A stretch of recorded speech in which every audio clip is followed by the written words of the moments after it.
বিএনপির অফিস কার্যালয় কলেজ বাজার অবস্থিত বাংলাদেশ জাতীয়তাবাদী বিএনপির কার্যালয়টি ভাঙচুর করে এবং বলে কলেজ বাজারকে আমরা স্বাধীন করেছি, আওয়ামী লীগ স্বাধীন করেছে, বিএনপি জামাতের লোকজন কোথায়, ওদের ধরো, একটা দুইটা ধরো আর নাস্তা করো, এই বলে বিভিন্ন পায়তারা করছে।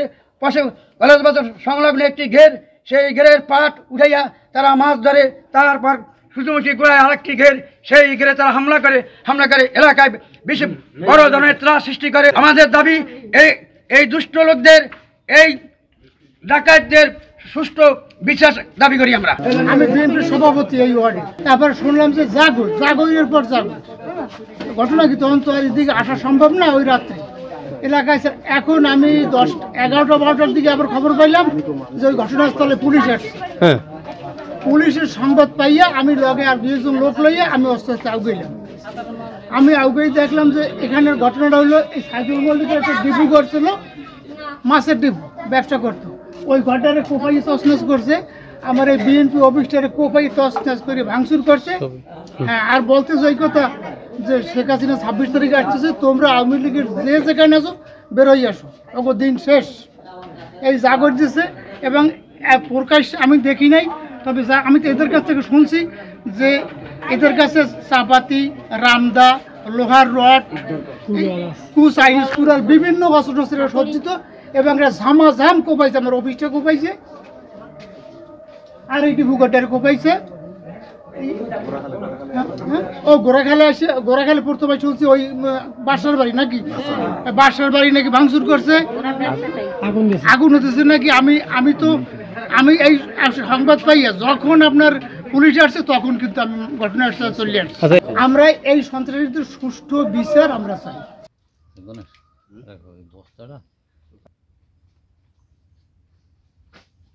আমি কালকে রাত্র প্রায় 2টার দিকে তারা অনেকগুলা লোক আসছে, মনে করেন 20-25 জন। কালকে যে ঘটনা ঘটছে, এই যে রাইখে গেছে, এখন তো আমরা আতঙ্কে আছি। এখন এই যে এইগুলা যে পাইছে, এখন তো এই যে অস্ত্র এইগুলা যে রাইখে গেছে, এখন তো এই এর উপর হামলা হবে যারা রাইখে গেছে।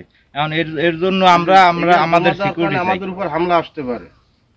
আমরা এই বাড়িটারও এই হিন্দু বাড়ির শেষ কানায় এই বাড়িতে এখন হামলা হইতেই পারে, আমাদের সিকিউরিটি কে দেবে? কিছু লোক যারা দিন মজুরি কাজ করে খায়, তারা সেই সমস্ত রাত থেকে এই রাস্তায় রাস্তায় হাঁটছে, এই মন্দিরগুলো পাহারা দিয়ে রাখছে এরা।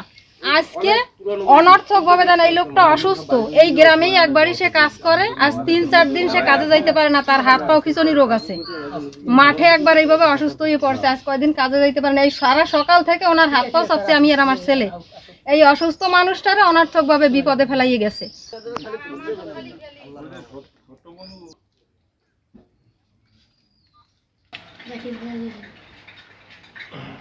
আসার পরে আইসে দেখি যে এই জায়গার এই তালা ভাঙা, এই অফিসের এই অবস্থা। বিএনপির দলীয় অফিস ছিল, এখানে আমরা সবাই বসতাম, ইয়ে করতাম, কিন্তু অফিসটার এইভাবে তছনছ করে ভাঙিয়ে ছিল একা করে। আসার পরে দেখি কি যে এর দোকানের ঝাপটাপ সব ফেলাইতেছে, আর অন্য দোকানদাররা সব ভয়তে চলে গেছে, বুঝছেন। কারণ আইসা এখন এর যখন ধাক্কা দিছে, ওই পাশে ঠেকাইতে গেছে, এর ভিতরে ধাক্কা দিয়ে ফেলাই দিছে। ফেলাই দেওয়ার পর এ হচ্ছে প্রতিবন্ধী, ঠিক আছে, চলাফেরা করতে পারে না। এই দোকানটা দিয়ে মনে করেন যেটুকু বিক্রি করে এইটা দিয়ে সংসারটা চলে। আর এই সেটে থাক, সব এই সেটে থাক। সন্ত্রাসীদের বিচার চাই,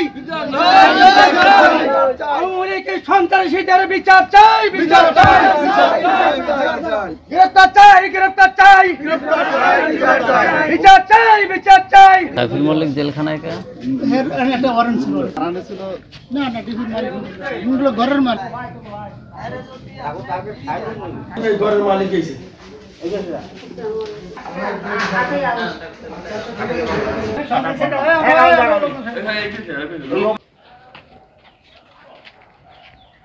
এটা করছে কারা? রাত্রিরে তো দেখি নাই।